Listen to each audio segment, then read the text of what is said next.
Right, කොහමද අද කියන්න යන්නේ Mitsubishi Lancer 2006-7 4G69 MyVac engine එක මේකේ timing belt මාරු කරන විදිහ තමයි කියන්න යන්නේ.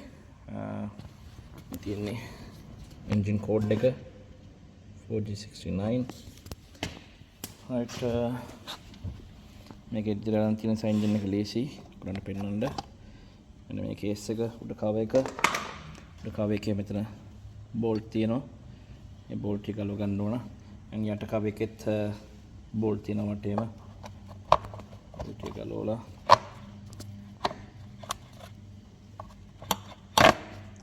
ගන්න ඕන. මේක පොඩි වෙනසක් තියෙනවා. මෙන්න ඔයගලන් දැක්කද මේ කව එකේ සොකට් එකක් තියෙනවා. මේක කෙලිම යන්නේ මේ දැක්කද?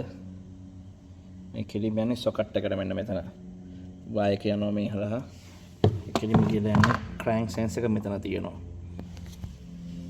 ඉතින් ක්‍රෑන්ක් සෙන්ස් එක ඉතින් මේ පොඩ්ඩක් පරිස්සමට ගලව ගත්තොත් හොඳයි. right, ඊට පස්සේ අපිට තියෙන්නේ කෑම් වීල් එක, ඇඩ්ජස්ටර් වීල් එක, අයිඩ්ලර් වීල් එක. ඒ වගේ මේ ඇතුලේ තියෙනවා තව බැලන්සින් ෂාෆ්ට් එකක් තියෙනවා. බැලන්සින් ෂාෆ්ට් එකේ අයිඩ්ලර් වීල් එක and hydraulic adjuster එකක් තියෙනවා. අපි ඒත් එක වෝටර් පම්ප් එකක් මාරු කරනවා. අපි ඉස්සර බලමු timing marks. මේ තියෙන time mark එක. මේක මෙතනට line වෙන්න ඕනේ. මේ තියෙන මෙතන time mark එක. ඒ වගේම මෙන්න මෙතන තියෙනවා mark එක. මේ තියෙන mark එක මෙතනත් මේක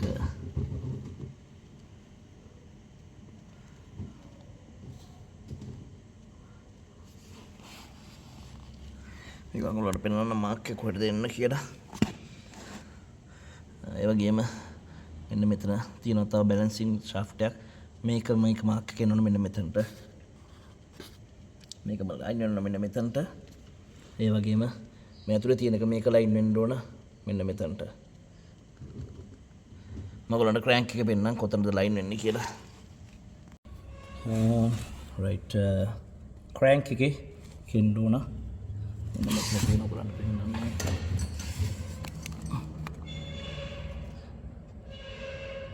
පේනවද? පොඩි ප්ලේට් එකක් තියෙනවා මෙන්න මෙතන. ඒ ප්ලේට් එකට සෙට් වෙන්න ඕන. මෙන්න මේ මෙතන මෙන්න මෙතනයි මෙතන තියෙන ඇතුලේ ප්ලේට් එක. ඒ ප්ලේට් එකට ලයින් වෙන්න ඕන.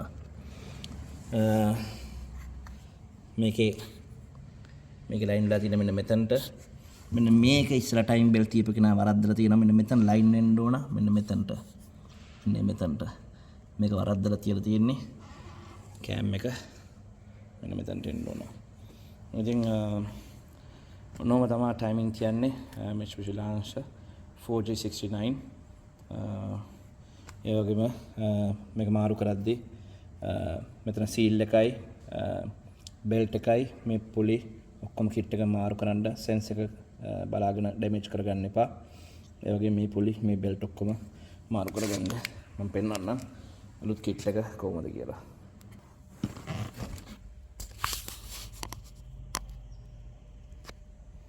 right, තියන සීල් ඔක්කොම time belt, පොඩි belt එක, adjust එක, idler wheels ඔක්කොම තියෙනවා. ලොකු belt එක ඔක්කොම තියෙනවා. මේ තමයි kit එක. and මේක තමයි water pump එක.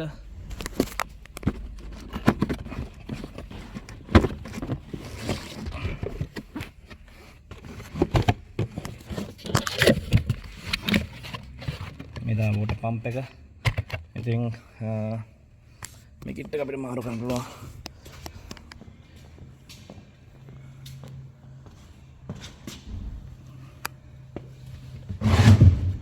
මම පෙන්නන්නම් මේක මාරු කරලා ගලවලා ආයෙකදී මතක් කරලා බෙල්ට් එක ගලව ගන්න ඉස්සෙල්ලා මේ ඇන ටික බුරුල් කරගන්න. මේ ඇන ටික බුරුල් කරගත්තම ලේසි ඔයගලන්ට මේක කරගන්න. ඒ වගේම මේකේ මේ බෙල්ට් එකේ මේක එසෙන්ට්‍රික් එකක් තියෙන මේකේ පොසිෂන් එක මාක් කරගන්න මේ එසෙන්ට්‍රික් එක ඉන්නේ මේ පැත්තට සම මේ පොසිෂන් එක මාක් කරගන්න එතකොට ඔයගොල්ලන් ලේසි මේ පොසිෂන් එක දාගත්තම බෙල්ට් එකේ ඉතුරු ටික ඇඩ්ජස්ට් කරගන්න ලේසි මොකද මේක තමයි මේකේ ඇඩ්ජස්ට් එක ඒ වගේ මේ එසෙන්ට්‍රික්ස් මේ එසෙන්ට්‍රික් එක මෙන්න මේ ලයින් දෙක මේ යටට තියෙන විදියට ඒක මාක මේකයි ඉම්පෙරියරි ඉම්පෝර්ටන්ට් මේක එහා මෙහා වෙනස් වුණොත් පොඩ්ඩක් වෙන්න පුළුවන් මේ බෙල්ට් එක අනුව නම් මේක නම් එහා මේක මේ බෙල්ට් එක අනුව මේක පොඩ්ඩක් එහා මෙහා වෙන්න පුළුවන් නමුත් මේක මේ ඩොට්ස් දෙක යටට තියෙන කරගන්න නැත්නම් මේකේ යන ට්‍රැවල් එක මෙතන යන ට්‍රැවල් එක වැඩි අඩු වෙන්න පුළුවන් ඒ නිසා මේක ඇඩ්ජස්ට් කරගන්න ඕන මේක ඇඩ්ජස්ට් කරගන්න ඕන ගානට මේකත් නමුත් ගානට ඇඩ්ජස්ට් කරගන්න එක කරගත්ත යුතුයි රයිට් පොඩි බෙල්ට් එක දාගත්තා මෙන්න මේක ගලවන්න ඕන මේක ගලවලා මේ ප්ලේට් එක ගලවලා තමයි බෙල්ට් එක දාන්න ඕන සීල් ඔක්කොම ගහලා තියෙන්නේ ඒක සීල් එක ගැහුවා මෙතන සීල් ඔක්කොම ගහලා තියෙන්නේ දාලා බෙල්ට් එක දාලා මේක තමයි ඇඩ්ජස්ට් එක මේක ලොකුවටම තද කරගන්න එපා මේ දැක්කද මම ලොකුවට තද කරලා නැහැ නිකන් ලං කරලා තද කරලා තියෙනවා මොකද මේකෙන් ඩ්‍රයිව් වෙන්නේ මේ බැලන්සින් ෂාෆ්ට් එක නිසා මේකට ලොකු වේට් එකක් එන්නේ නැහැ. ඉතින් නෝමල් ස්මූත් ඩ්‍රයිව් එකක් යන්න තිබුණා නම් ඇති ලොකුවට තද කරන්න ඕනේ නැහැ. ඒ නිසා ලොකුවට ටයිට් කරන්න එපා. මේක පොඩ්ඩක් විතර ළඟට අල්ලලා ටෙන්ෂන් කරලා මේක තද කරන්න.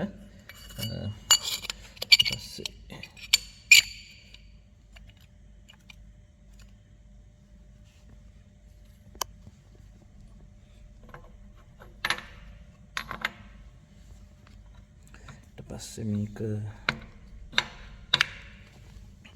දාගෙන රයිට් බලන්න ඕන මේ මාක්ස් ටික මෙතනට එනවද කියලා මාක් ටික මෙතනට අරගෙන ලොකු බෙල්ට් එක අපි දාගන්න ඕන මේ ඔක්කොම මේවා දාලා තියෙන්නේ ලොකු බෙල්ට් එක දාලා මම පෙන්නන්නම් මම තියෙනවා මේකේ මේ මාක් එක මෙතනට ලයින් වෙන්න ඕන මේ මාක් එක මෙන්න මෙතන ලයින් වෙන්න ඕන මෙන්න මේ මාක් එක රයිට් බෙල්ට් එක දාගෙන තියෙන්නේ මේන් බෙල්ට් එකක් දැම්මා වගේම ඔක්කොම රූට් එක කොහම හරි කෑම් එකේ මෙතන ලයින් වෙන්න ඕන මෙතනයි